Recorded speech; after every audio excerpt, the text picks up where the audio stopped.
You are now entering the Back in Time podcast. We came, we saw, we kicked its ass. You're killing me, Smalls. I'll be back. Roads. Where we're going, we don't need roads.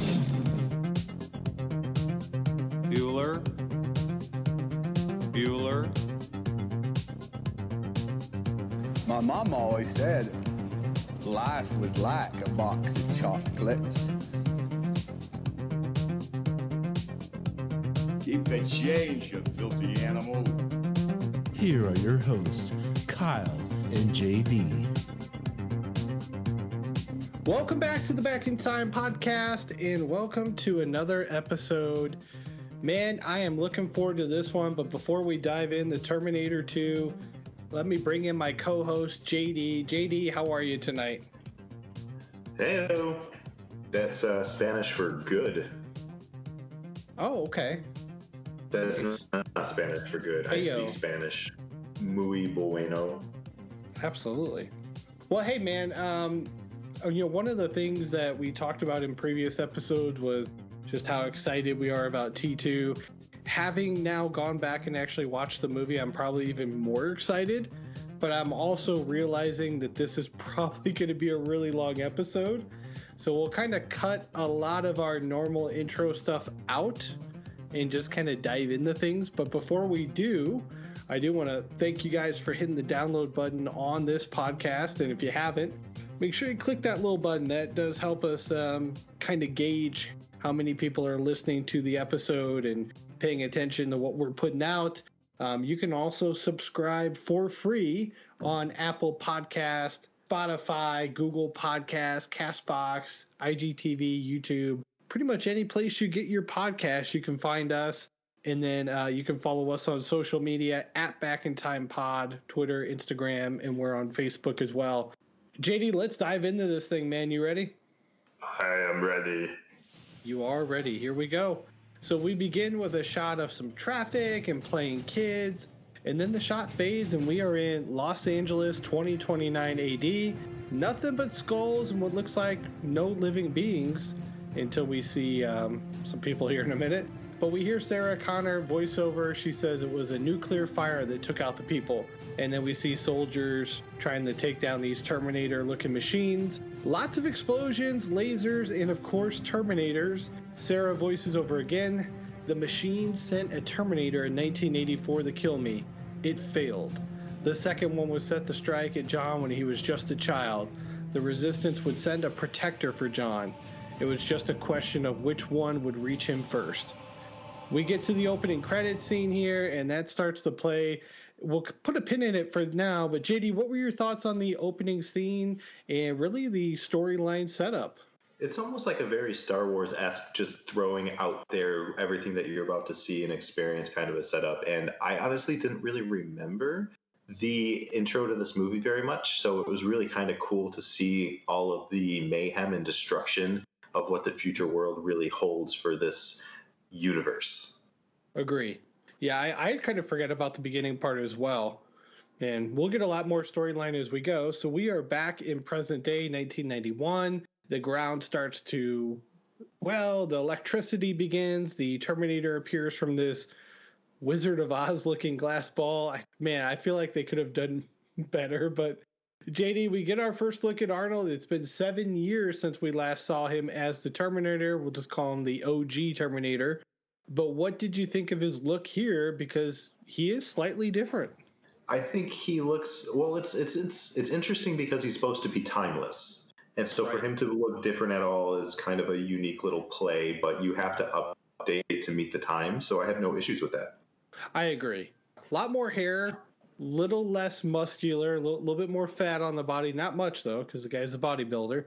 But yeah, he's definitely aged a lot since we saw him last. Now he's going to enter the Corral Bar, and he's buck naked. The ladies don't seem to mind, and we even get one lady that goes, and that's pretty much what they all do as they see him, which I thought was hilarious.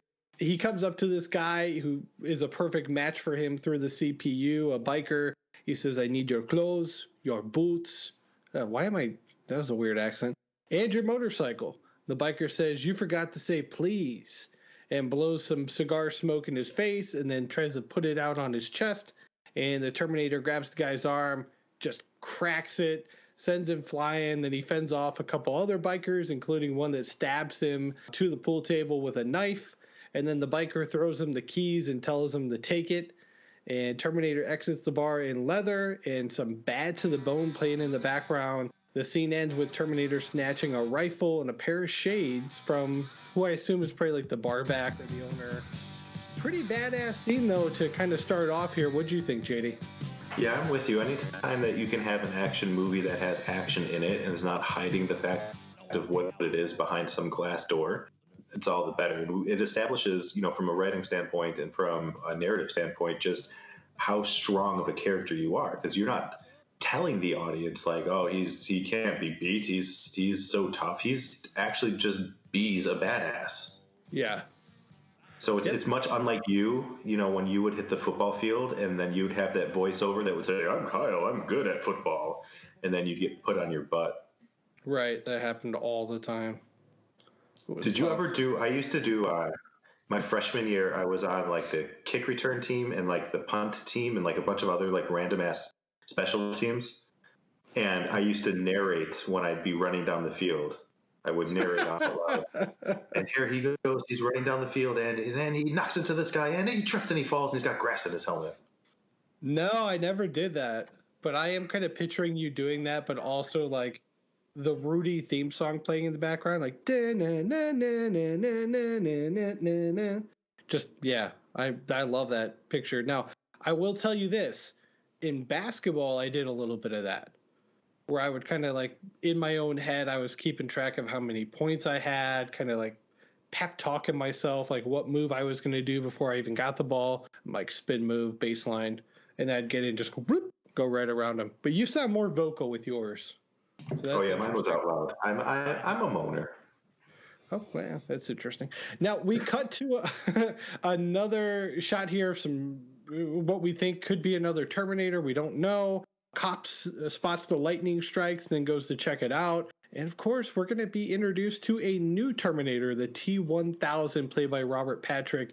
JD, we have to talk about the new villain here. What did you think of Robert Patrick as the T-1000? Ooh. He's menacing. He's a scary mother effer.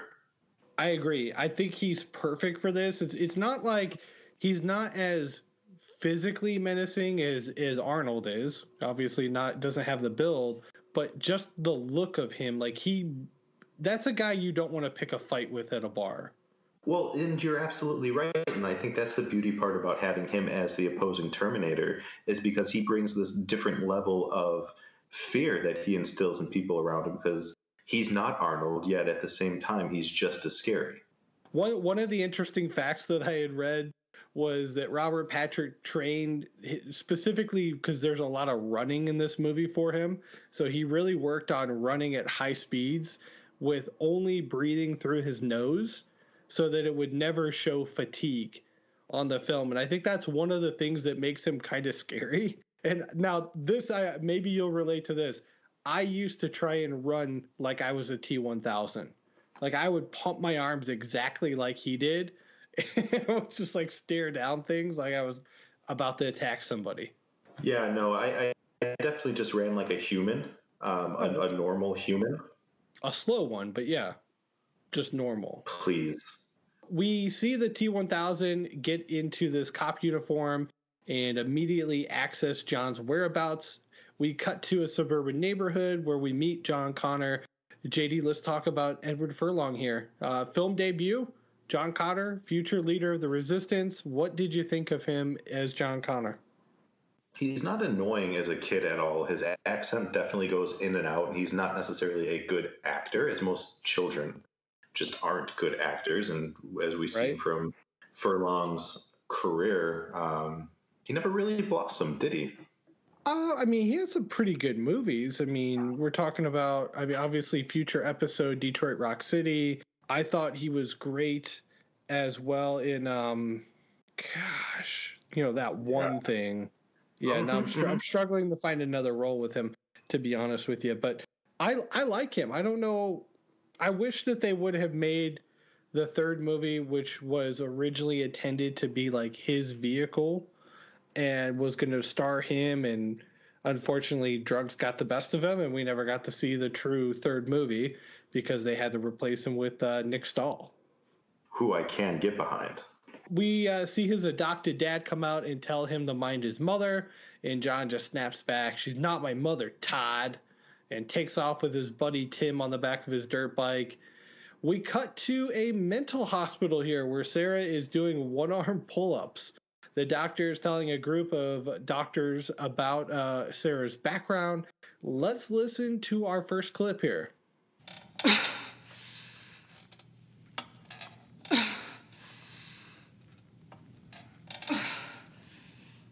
This next patient is interesting.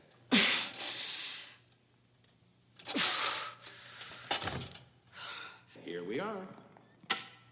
Morning, Sarah. Good morning, Dr. Silberman. How's the knee? Fine, Sarah. She stabbed me in the kneecap with my pen a few weeks ago. JD, I love this first opening scene with Sarah. We get a nice backstory and a little bit about like what's been happening since 1984 as well. What do you think of this? Yeah, I'm right with you. It's a cool way, and this is why this is such a great sequel, of joining the narration between this movie and the story that we're about to see with what happened in the previous movie and filling in the gaps in between, because you have to wonder after if you've only watched the first movie and then you're settling into the second movie, you have to wonder what happened in the last 7 years, and to get it in a satisfying way. It's a little bit on the nose somewhat because it's where before we had Arnold being shown his characteristics. Now we're just being told a little bit about what Sarah Connor's been up to, but we know that she's a lot more of a badass based on her pull-ups alone. Yeah, she's got some traps on her. We get a couple security guards that enter her room. She gets tased and beaten up, and they stuff some pills down her throat. And then we cut back to John's home. The T-1000 arrives. Todd answers and says, or actually the T-1000 says, "Are you the legal guardian of John Connor?" He's like, "Yeah, well, I'd like to speak with him." And then he asks for a recent photo of John. His parents say that there was another guy here earlier, big guy, on a bike. He was looking for him as well. Is that related? He's like, "Nah, you don't need to worry about that guy." I thought that was kind of cool. I don't think I ever picked up on that the first 100 times that I watched this movie. Yeah, no, I definitely remember and picked up on it, but it's definitely a cool little, it plays into actor just how evil he is. So we cut to John, who is code breaking an ATM. He tells Tim that he learned this from his mom. He grabs the cash. He's like, "Easy money." And then he tells Tim that, his mom's a complete psycho. She tried to blow up a computer factory, and that's why she's locked up. And basically, she's a piece of crap. So they take off on the bike, and we see Terminator tracking him not far away. Back at the hospital, we have a cameo here from Kyle Reese, who visits Sarah and wants to know where their son is. He tells her to get on her feet, soldier, and that he will always love her. Kyle tells her that the future isn't set. There is no fate except for what we make for ourselves. Of course, this is all a dream sequence because Kyle Reese didn't make it out of the first movie. And that eventually leads her outside to a playground with a bunch of kids and parents, and she watches everything burn from the nuclear explosion, and she just screams and tries to tell them to take cover. Let's cut to another clip here of Sarah, and she's on video talking to the doctor, and then we'll see the camera pan back, and she's actually watching herself with Dr. Silberman. Let's take a watch to this scene here.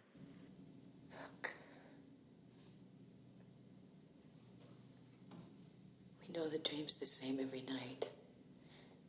Why do I have to... Please continue.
What do you think of this scene?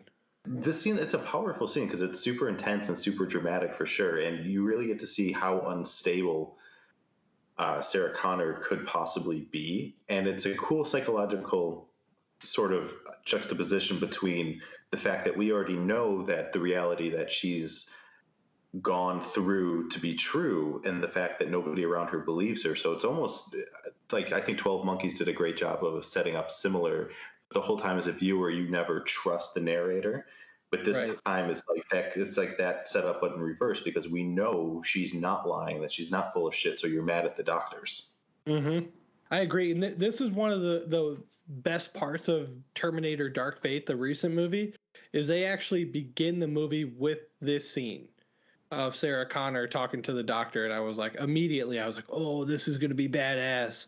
And then 20 minutes later, I'm like, oh, it's a pile of shit. Damn it. They fucked it up. But there is one line that I really love in here. And she's like, unless somebody's wearing 2 million proof sunblock, you're going to have a pretty bad day. Talking about the nuclear explosion. Yeah, I don't think they make sunblock for that, but nice try. Now, Sarah does sit down and talk with Dr. Silverman after they review the tape from the last conversation. And she's like, you said if I showed improvement after 6 months, I could get transferred to minimum security and receive visitors. And Dr. Silverman's like, yeah, okay. Well, tell me about the Terminators again. And he just kind of changes the subject here. We cut to a shot of Miles Dyson, played by Joe Morton. JD, we talked about this on the teaser trailer. I feel like he's super underrated in this movie. What do you think of him here as Miles Dyson? He's a cool cat for sure. He kind of reminds me of Mike Hanlon from It in a lot of regards, but nice. He's a complex character, and his personality, his traits, and then his adoration for his family and his persistence to his career and everything that we're going to see that unfolds with the rest of the movie, not to give any spoilers out now, he's kind of, like you said, he's an underrated character. So we're going to see him go through a bunch of security, and eventually we're going to see the chip from the Terminator from 1984, as well as the Terminator arm that they have saved and kind of encased in this security area. And then we cut back to Sarah and the doctor, and she's like, well, so what do you think? And he's like, well, here's the problem, Sarah. I know you're smart, and I think you're just telling me what I need to hear. So he denies her and says he will recommend another 6 months, and that's when she proves he's absolutely correct and jumps across the table and tries to strangle him and then screams that he doesn't know what he's doing. Really intense scene here, JD. What do you think of that? I love that you don't necessarily know going into this scene what's going to happen at the end of it. I feel like it's predictable and you know what she's doing, Sarah Connor that is, and you know that she's blowing smoke up his ass, which is fine. And as a doctor, he's so smug with the way that he treats this, and then the way that he just sort of walks away after the attack, where he's just kind of like, told y'all she was a crazy little hoe. We cut to John and Tim speeding through the underpass area. The Terminator spots him, pulls a U-turn, starts chasing after him. And then we go to the T-1000 asking a couple young girls if they've seen this boy. And they say, yeah, he was at the Galleria. We find out which is an arcade. So inside the arcade, John's playing a game, and the T-1000 is now looking for him inside the arcade. He asked Tim if he knows who this kid is, and Tim, being a good friend, is like, no, I've never seen him. And then he runs to tell John that, hey, man, there's this cop looking for you. And then he turns and kind of locks eyes with the T-1000, and John takes off. The T-1000 starts giving chase to him. And then we see the Terminator appear with a rifle in a flower box here. And John's kind of wedged between the two. And the Terminator's like, get down. And he just starts firing all these holes, big old bullet holes into the T-1000. But the holes just disappear. And he just like slurps back up. He's like, and then they start going back and forth. Surprisingly, even though he's probably outweighed by a good 100 pounds in real life, maybe 400 pounds if he's made out of metal, he's kind of throwing around the Terminator here. Did that surprise you at all, JD? I mean, not really, because it goes to what I was saying earlier of just how menacing of a character he is as like an antagonist to Arnold. And Patrick's presence is phenomenal. It's good alliteration. But you just it's just so stunning, and it's so, I think, a great comparison to have the actors be completely different in their body chemistry. Yeah. Because it creates that different than chemical reaction on screen of seeing the little guy throw around the big guy, and you're just kind of like, oh no. If the guy that we thought was the superior badass is getting manhandled, I mean, this is pretty much writing 101. It's just you take a situation and you turn it upside down and you look at it from a different angle, and the little guy beating the big guy is always one of those situations. Yep. Kind of like wrestling 101 right there. It's like when Hogan slammed Andre the Giant. Everybody's like, holy shit. Or when Lex Luger slammed Yokozuna. Yep. Did he torture rack him? I think he did. God, no wonder he had so many issues afterwards. That Yokozuna was like 500 pounds. Legit, too. Not legit like 500. Not like wrestling. He's weighing in at 700 pounds. And then we find out he's like 280. Right. Yeah. Okay. Well, anyway, John runs outside. He's trying to kickstart his little moped slash, I don't, what is this thing? Like a dirt bike? I don't know. I never rode dirt bikes. I don't know what this thing is.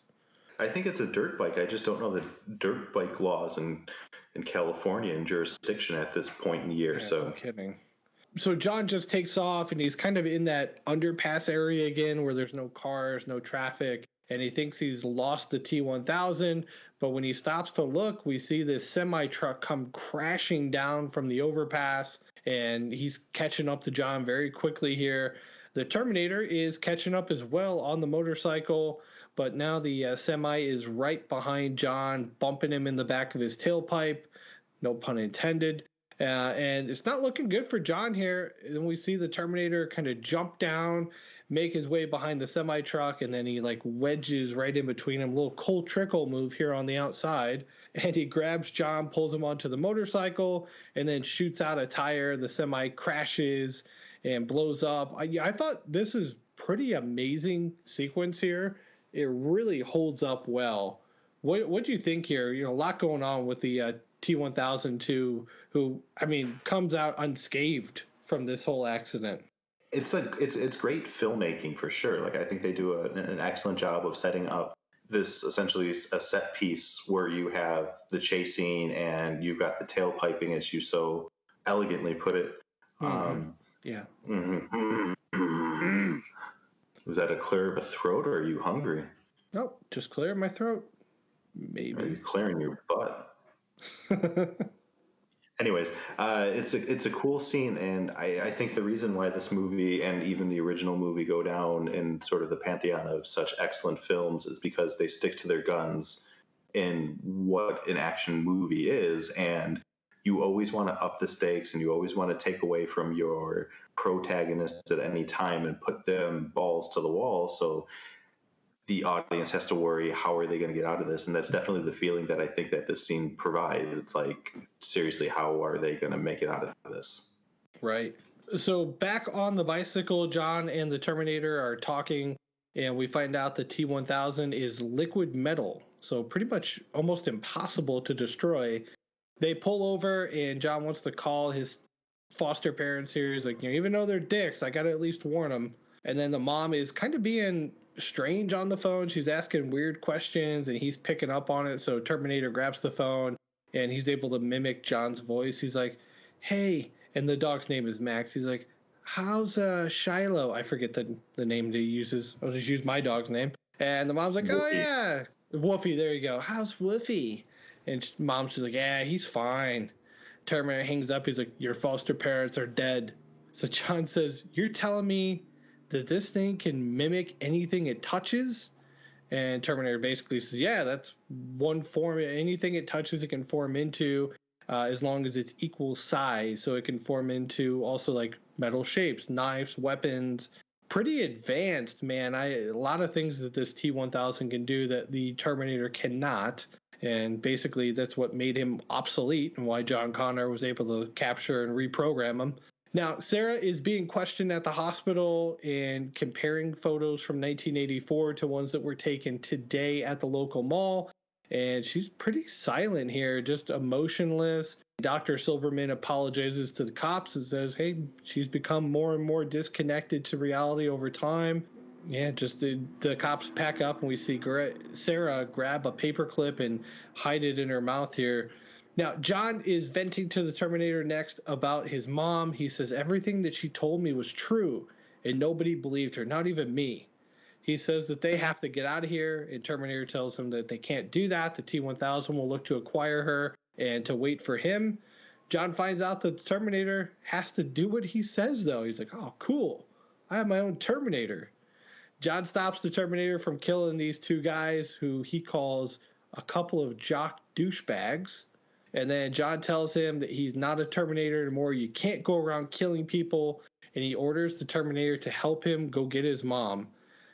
JD, from a writing standpoint, what do you think about that? Do you like this storyline here of the Terminator who won't kill anybody? It's not so much that if I like it or dislike it. I want to just draw a comparison to the prime objectives that RoboCop also has to adhere to, and start the conversation that I know we began with the first movie in RoboCop vs. Terminator. But Terminator, as Asimov, I think, prefaced and said that all robots would essentially have to adhere to like a certain set of rules that they couldn't break, which is what's so amazing about the fact that Skynet rises to kill off the humans the same way that Ultron does, battling against the Avengers when he's like, yeah, humans are horrible trash. It's not a new concept for sure, but the fact that Terminator has to stick to the rules, it again creates obstacles for our heroes. Long-winded, pretentious. No, I like it. I don't think that's pretentious. It makes sense. Okay, well, the T-1000 arrives at the hospital first, and we cut to Sarah's room, and she's getting licked in the face by the guard. Very strange, very creepy, but I like it. Sarah snaps out of her daze and spits out the paperclip, starts picking her lock, and eventually frees herself and starts to work on the lock to the room. And then we cut to the T-1000, who's made his way into the hospital. The cops who were talking to Sarah earlier leave for the night, and the security guard locks up behind him. Really cool effect here where we see the T-1000 actually like form himself into the tile floor. And then when the security guard walks over him, he's able to now take the shape of the security guard. So when he's turning around getting a cup of coffee, he turns around and the T-1000 is just his twin staring right at him. And then he just knifes him like right in the face. The guard's name here is Lewis, who's played by Don Stanton. And then the T-1000 version of the guard is played by twin brother Dan Stanton, who you may recognize, JD, from a little movie called Gremlins 2: The New Batch as Martin and Lewis. Do you remember those guys from Gremlins 2? Yes, I absolutely do not. No? Okay, well, gosh, I can't remember the scene, but they both have like these little bow ties on. It's a short scene, but like I definitely remember those two guys from these movies. They were like back to back as far as when they were released. So still doing the thing too. They looks like a couple movies in the last few years they've been in. So keep a lookout for the Stanton twins. Come on, Hollywood. Now we see Sarah has escaped and she finds Dr. Silverman and breaks his arm. And then just viciously, she's like, there are 215 bones in the human body. That's one. Now don't move. And she fills up a syringe full of liquid Rooter. I don't know what liquid Rooter is, JD, but that doesn't sound good for the human body. No, I mean, if Roto-Rooter is not good for the human body, liquid Rooter is not good for the human body either.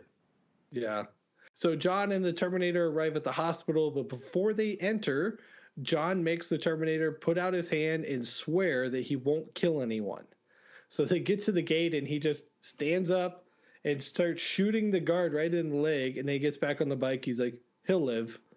So Sarah has the syringe in the neck of Dr. Silverman and she enters this security area and tells him not to fuck with her or he will be dead before he hits the floor. Sarah's about to escape here when a guard is hiding behind a wall, grabs her arm. And then they start chasing after her. They sound the alarm, and then she's running down the hallway, getting through these doors, kind of locking them, and then she breaks off the key on one of them. And then we see the elevator doors open, and she starts running towards it, and that's when the Terminator walks out, and she just screams. She's like, no!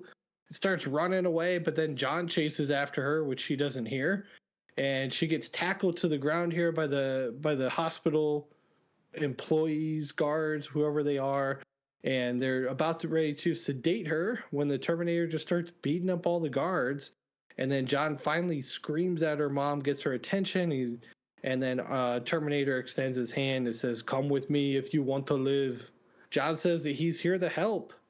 The T-1000 walks right through these metal bars and starts running after them.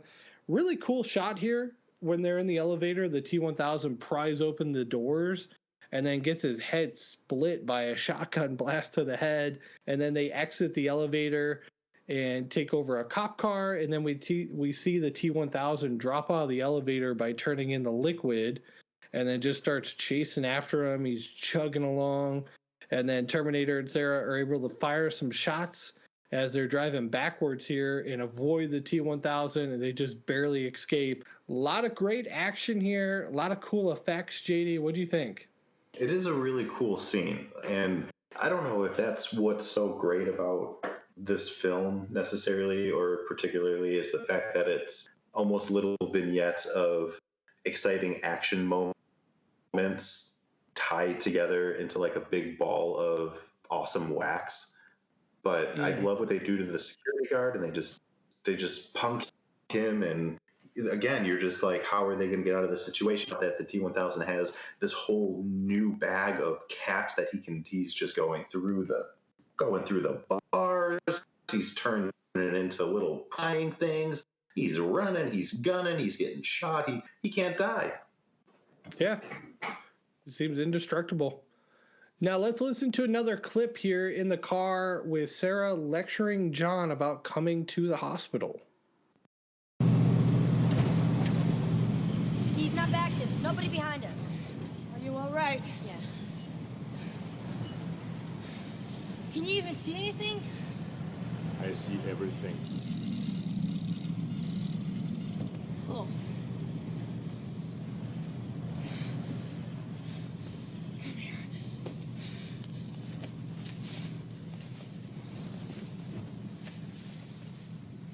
I said it was okay. John, it was stupid of you to go there. God damn it, you have to be smarter than that. You almost got yourself killed. What were you thinking? You cannot risk yourself, even for me. Do you understand? You're too important. Do you understand? But I had to get you out of that place. I'm sorry. I didn't need your help. I can take care of myself.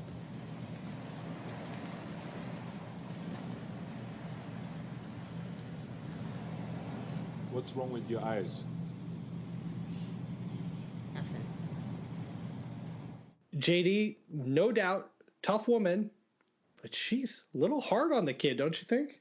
But I think that goes into sort of establishing her characters, who she is as a character, who she is as a mother, and who she is as essentially a leader of the revolution, as she thinks about things in an out-of-the-box fashion, where it's not so much that she just got saved, but it's so much that he put himself at risk. Right. But yeah, she's cuckoo bananas. We've got a little bit of a throwaway scene here next. The Terminator's kind of patching up Sarah's injury. She got knifed in the elevator, and then John's just asking some questions about him and, what they can do. Can they reset his computer system? And then we're going to see some really cool makeup and effects here, where Sarah has to reset the CPU by basically scalping a dude and then taking out the chip out of his head. And then she wants to actually bust it up with a hammer here, but John stops her, and he's like, listen to me. You think I'm supposed to be this great leader? Maybe you should start actually listening to me. I was surprised. I thought Sarah was going to bust it anyway, if I'm remembering, like 6-year-old version of me watching this. But what do you think of this scene, JD, and the really cool makeup effects? It is cool makeup effects, and it's a cool scene. Again, I say again a lot, so I'm sorry, audience. Yeah. But Stan Winston, by the way, on the effects and makeup. thank you for interjecting into my poignant point.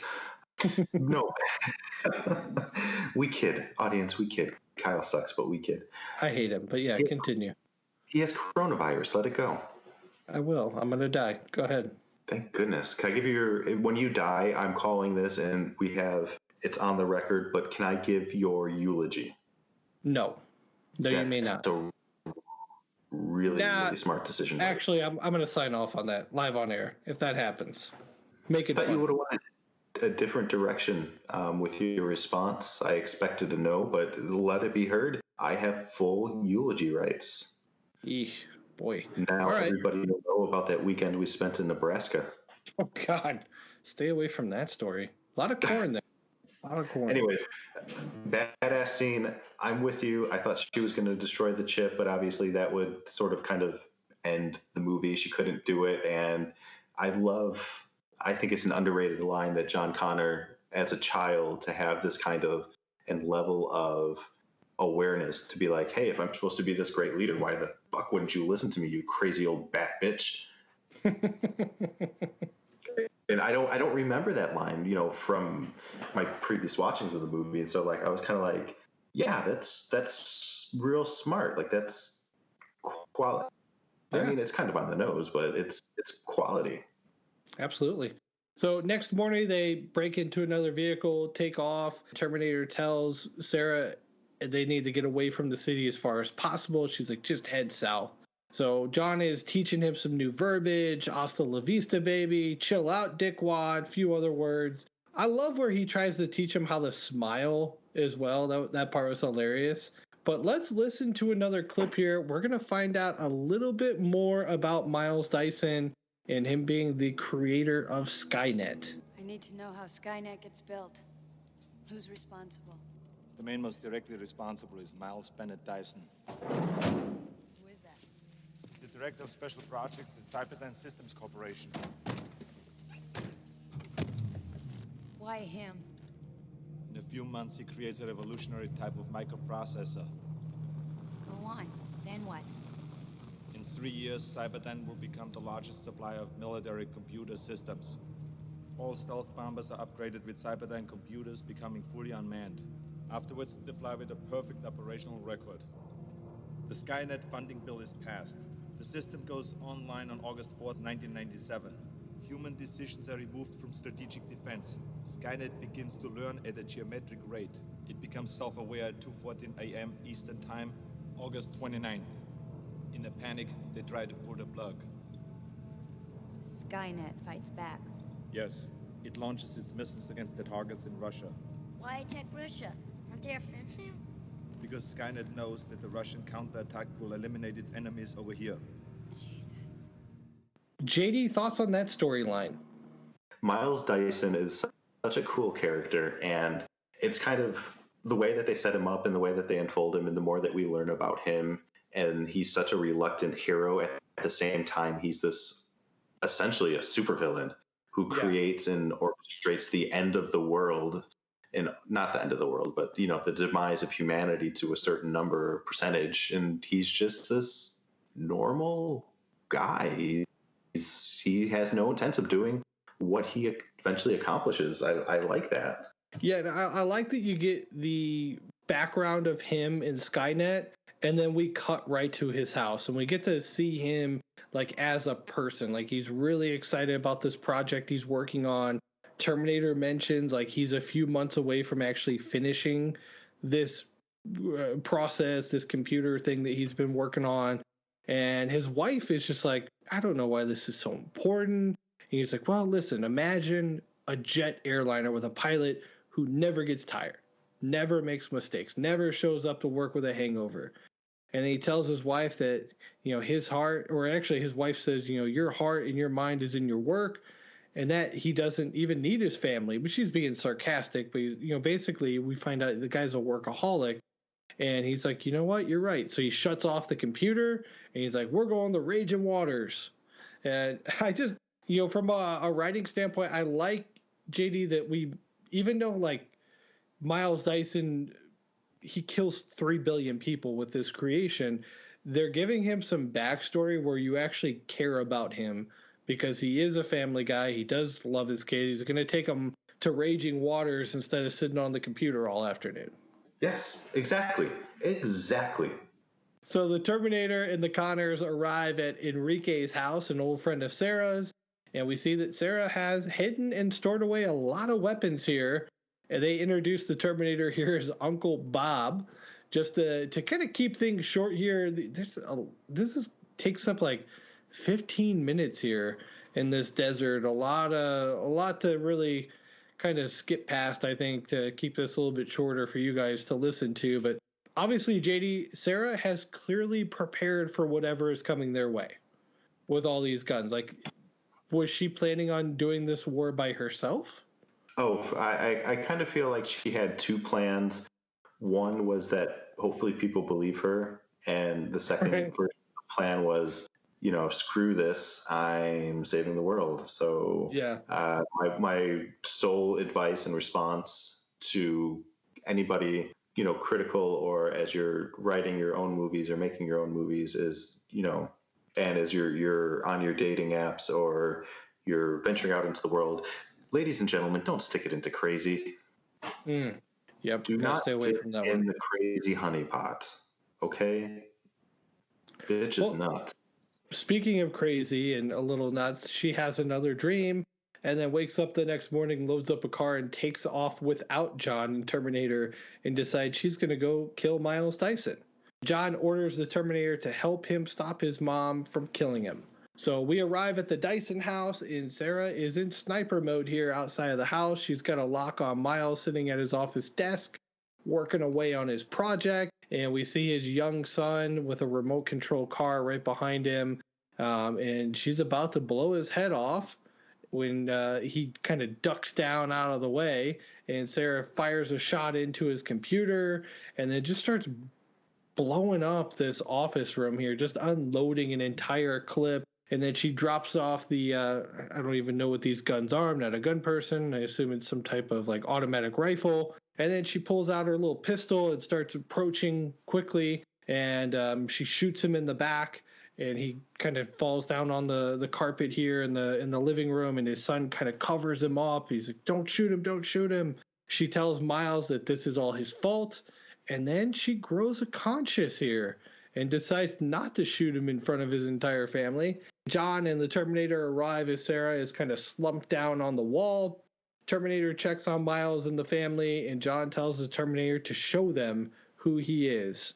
And he takes off the little boy to his room, and Terminator takes out a knife and just slices all the way around his forearm and just pulls off the skin.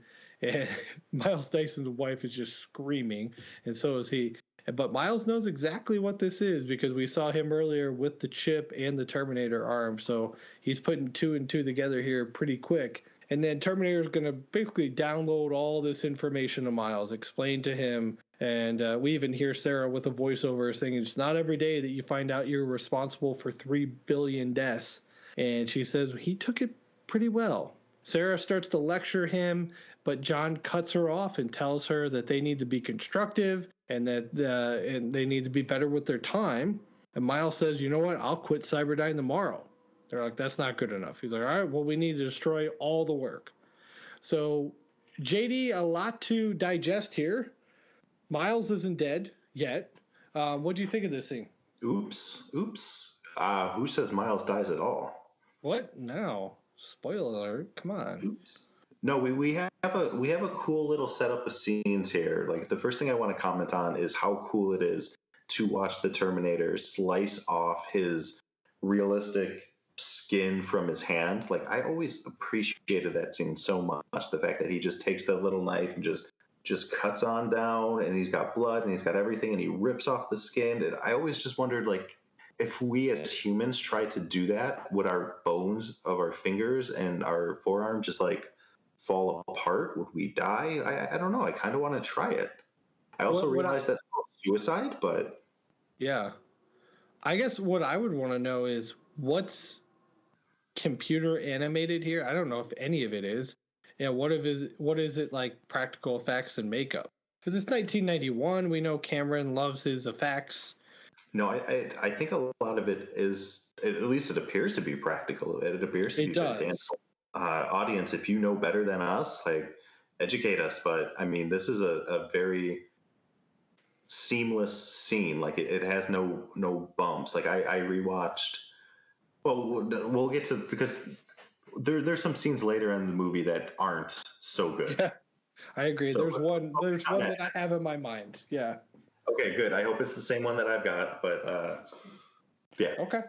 Well, let's keep trucking along here. So we're at the Cyberdyne headquarters. Miles' card isn't able to access part of the system here. And then he looks on the monitor. He's like, it's because the silent alarm has been triggered. John immediately pulls out his little hacking ATM kit. He's like, I got this. You guys go handle that. So we cut to security guards calling the police. And they say, yes, it's the guy from the mall and that girl. And then Terminator loads up his gun, shoots a hole through this door, and just sets off a whole bunch of alarms, and gas starts pulling out. So he runs in, grabs a couple of gas masks, and they enter.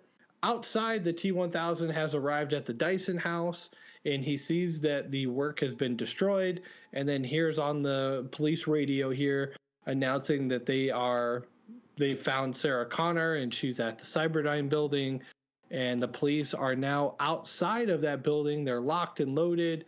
And the radio says the suspects are armed and extremely dangerous. Police chopper flies in front of the building trying to spot them inside. And then John finally gets this door to open and grabs this detonator key that they're going to need. And he sees the chopper and the cops outside. So he runs in to tell them the police are here. And they're like, okay, how many of them? He's like, all of them. So John says, wait, you swore no killing them. So Terminator just turns and smiles. He's like, trust me. But he's going to handle the cops. He busts out the window here and just destroys everything in sight. But by some miracle here, it ends in his CPU says 0 casualties. JD, what do you think of this? I like this scene a lot. It reminds me, because I have recently watched it, but it reminds me of the scene in Die Hard. Yep. When Carl Winslow finally gets all of the police like on board, and it's just all of them. Like, yeah. So it kind of reminds me of that, and it's got a lot of similar setups between the buildings and the plaza and all of that kind of stuff. But it's so cool to see Terminator go into attack mode without killing anybody, and he gets more brutal with his attention to detail later on. Yep. So the fact that like he lets everybody out just kind of by scaring them, and I hate that their response is like they don't realize that he's letting them live and he's just trying to scare them off, and they're just kind of like, kill the motherfucker. Yeah. John and Miles enter the room next and retrieve the computer chip and Terminator arm, and John says they have Skynet by the balls now. The police enter the building, and everybody's about to leave here when the cops come in and start firing shots here. Miles gets hit. He's going to hit the deck. A lot of back and forth kind of fire, and then Miles is just hanging on by a thread here with the detonator in his hand. Terminator's going to clear some space here by just walking through a wall and then blowing through another one so they can get to the exit. And Miles is on the ground when the cops kind of approach him.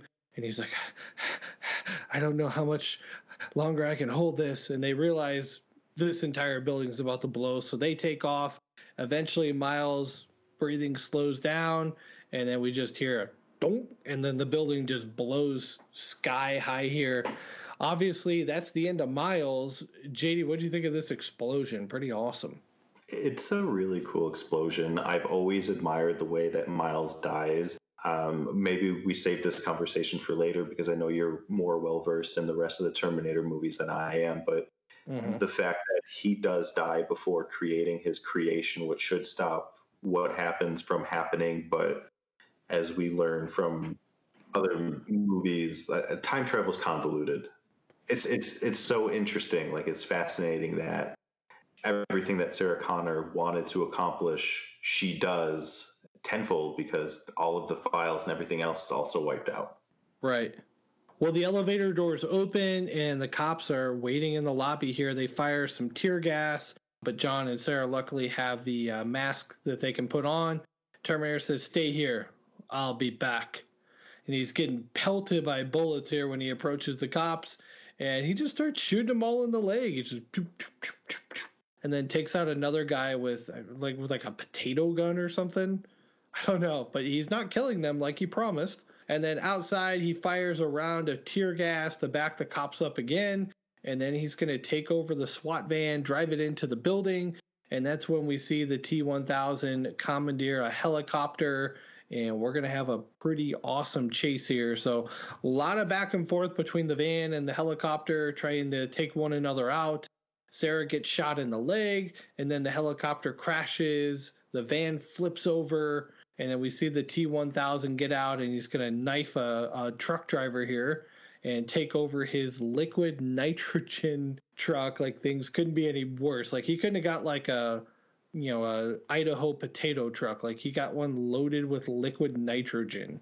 Convenient, but I love it. Now, the top speed of the truck that the Terminator and John and Sarah get into, this little like pickup, tops out at 60 miles an hour. So the semi is going to catch up pretty quickly here and starts ramming them into the wall.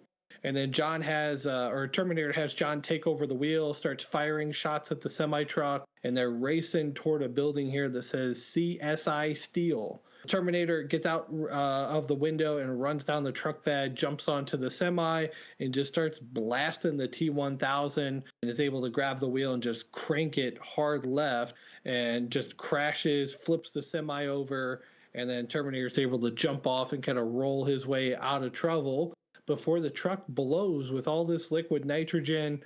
We'll take a break because this is a really long ending to the movie here. But JD, again, this movie is 29 years old. This scene here where the T-1000 is breaking off every limb from this liquid nitrogen is just awesome. Like, name what other effect have you seen in the last 30 years that is better than this? I'd love to know. Seriously, what do you got? See, that's not fair because while I agree with you that this is an excellent scene, visual effects have gotten significantly better. The fact that this is more practical and you get to see it actually breaking as opposed to some sort of CGI, like, I agree with you on that. But I mean, dude, like the Avengers movies, the CGI that they pull off for the most part, a lot of it is shit. There's a lot of shit in it, but there's some real good scenes in there. There are. I love this nitrogen shot. And then, of course, like the iconic line from Terminator here. He's just like, "Hasta la vista, baby." Just whoosh, blows that thing up. And then we're going to see the T-1000 again just starts to form back together. So they're back on the run here. And I mean, this just has to be demoralizing. Like, they're beaten, they're bloody, they're wounded, and the T-1000 fresh as a daisy after getting blown up. So T-1000 is starting to show a little bit of a sign of some glitching here. I don't know. Did you pick up on that, JD?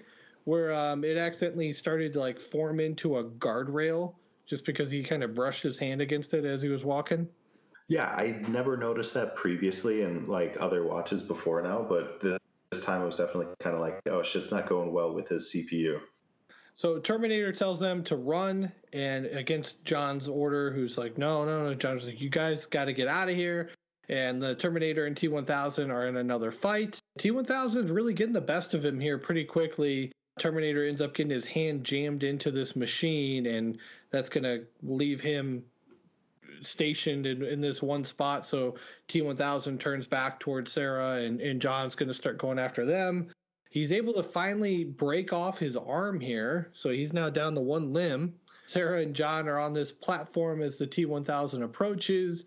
Sarah lowers John down into safety and prepares to fight the machine by herself. So she grabs this gun, loads it up, shoots one into the T-1000. That's not going to be enough to hold him off here because before she can even get her second shot loaded up, the T-1000 knifes her right into the shoulder and starts telling her to call for John. And he's about ready to knife her in the forehead and just be done with her. And he's like, come on, call for John. Sarah's like, fuck you. And that's when Terminator is back. beaten up pretty bad here by the T-1000, though. He just smashes him with his steel beam, and then the lights finally go off in the CPO when the T-1000 drives a rod right through his body. We see the electricity come through, and yeah, just not good for the Terminator here. So we turn back to Sarah, who's still up on the platform. She somehow did not manage to load up the gun in all that time. And we cut to John, who's doing his best to hide from the machine. And Terminator actually turns back on here. So he's got a reserve power function, and he's able to take out the rod and grab the gun. And the T-1000 is now mimicking Sarah, calling out for John. She's, John, where are you, John? Finally, John comes out of hiding, and Sarah kind of limps in. But we see the real Sarah right behind him here. She fires a couple shots into the T-1000 and she's about ready to send him flying into this hot steel, but she runs out of shots. T-1000 starts to slurp back up, but Terminator has made his way onto like this windmill and comes over the top and just fires another shot that splits him. I don't even know how to describe like what he looks like, because his head's like dangling at the top and his whole body's split through the middle. Little cheesy here as it goes flying into the hot steel. I'm kind of thinking this is the part, JD, that we might be on the same page with. What do you think? No, the part, well, yes, it is cheesy. The part that I was thinking of, it happens earlier when the liquid nitrogen truck comes barreling and Terminator goes flying throughout the car. It looks like they just like they were playing the scene and then they flicked a bean and he just sort of comes like, you're just like, what is going on? Like that looked horrible. But this is kind of corny. This is definitely, they did the best with what they had, so I don't fault them at all.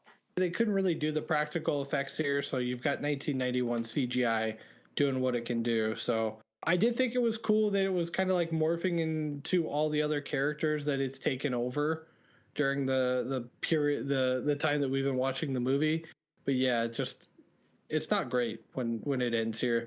The Terminator gets to his feet and says that he needs a vacation, clearly not in good shape, and he confirms that the T-1000 has been terminated. So they toss in the chip and the Terminator arm as well into the hot steel, and then the Terminator says there is one more chip that has to be terminated. Let's listen to our last clip here.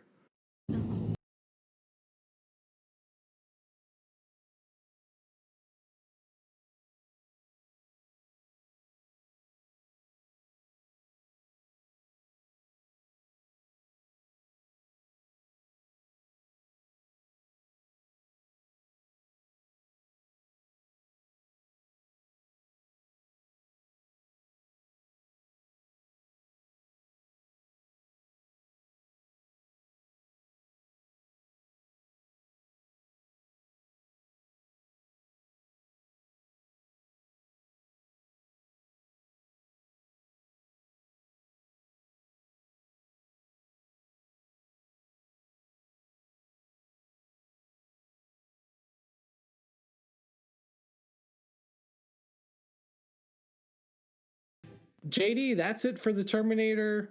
What do you think about him getting lowered into the hot steel? And we kind of end with the thumbs up in the air. Yeah, it's a good way of going out. Like, I appreciate the way that they put a period at the end of the movie and they destroy the Terminator for as much as we think that we won't see him anymore. But why would we not? Because he's just a life model decoy of blah, blah, blah, or some shit. It's corny. In rewatching this, I half expected there to be a zoom in with a tear rolling down his eye because of the dialogue earlier about crying. Oh, sure. Yeah. Which would have been super corny. So I'm glad they didn't go that route. Yeah, one of my good buddies literally cries at the end of this movie. He's a huge Terminator fan.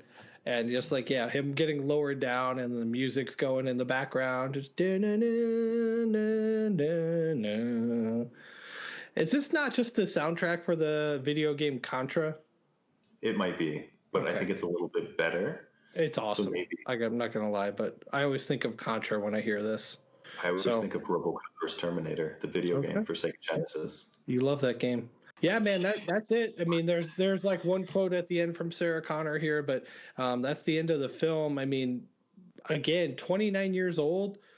How do you? I'll let you go first. How do you feel like the movie's held up over all these years? I think that some parts of this film are fantastic and they are ageless for sure, and it deserves every accolade it gets. It's a good story. The acting is pretty neat. The actors do a good job of filling the screen with their presence and their abilities.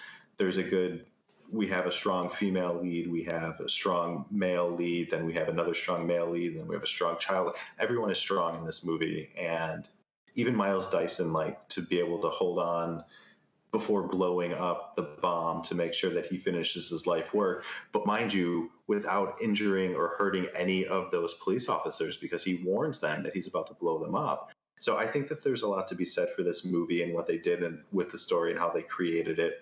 There are some bits and parts and pieces that I think didn't really age well, and it was kind of hard sort of to watch. Like when they keep showing the scene of the playground exploding, it's kind of like, man, Cameron must hate playgrounds. What happened to this guy on the playground that he had some bad seesaw memories. Playgrounds and apparently jocks. I'm just thinking of the line earlier where he calls them jock douchebags. Like, ooh, somebody got stuffed in a locker, huh? But I agree. I agree with everything you just said. I think the practical effects of this movie are timeless and hold up extremely well. And I think the CGI where they had to use it was obviously not strong because it's 1991. But overall, I think the performance of everybody is fantastic. It is, as we talked about earlier in the month when we did top 5 superior sequels, this is one of the few movies where you can actually look at and say that the sequel is better, and I think leaps and bounds better than the actual original movie. Which we literally couldn't come up with anything on that top 5 episode that was even close. Yeah, obviously I'm with you. It was our number one for sure. If you haven't had a chance to check out that episode, give it a whirl. If you listen to the teaser trailer episode, we talk a little bit about some sequel movies that we probably should have discussed but didn't. The Legends of Curly's Gold, but so it goes. So it goes. Well, yeah, check out those episodes from earlier in the month. Top 5 Arnold Schwarzenegger movies, top 5 superior sequels. And then we will be back next week with our March, or not our March, geez, this month is really getting by me. Our April Shooting the Manure, where we'll figure out what we're going to cover. I've got an idea in my head, but I don't want to say anything because I want it to be organic. So I guess we'll talk about that in a couple days. You guys can subscribe to. Jay, you want to say something? Go ahead. I said yes. Oh, I gave cool. you a Napoleon yes. I assume we're doing the movie Outbreak, which turns 25. So that's just it. Ooh, that's not a bad pick. I do have something else in mind, though, so that'll be good discussion. So we'll go through that. You guys subscribe to us on Apple Podcasts, Spotify, Google Podcasts, CastBox, YouTube. Follow us on Twitter. Engage with us. Let us know what you guys thought about Terminator 2. Is this a movie that is as high on your list as it is for us? We want to hear from you. So at Back in Time Pod, Twitter, Instagram, Facebook, just search for us.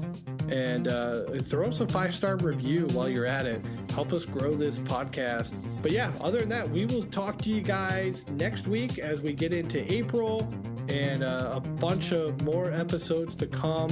Thanks for listening. And in the words of the Terminator, hasta la vista, babies. See ya. Adios, Bambino.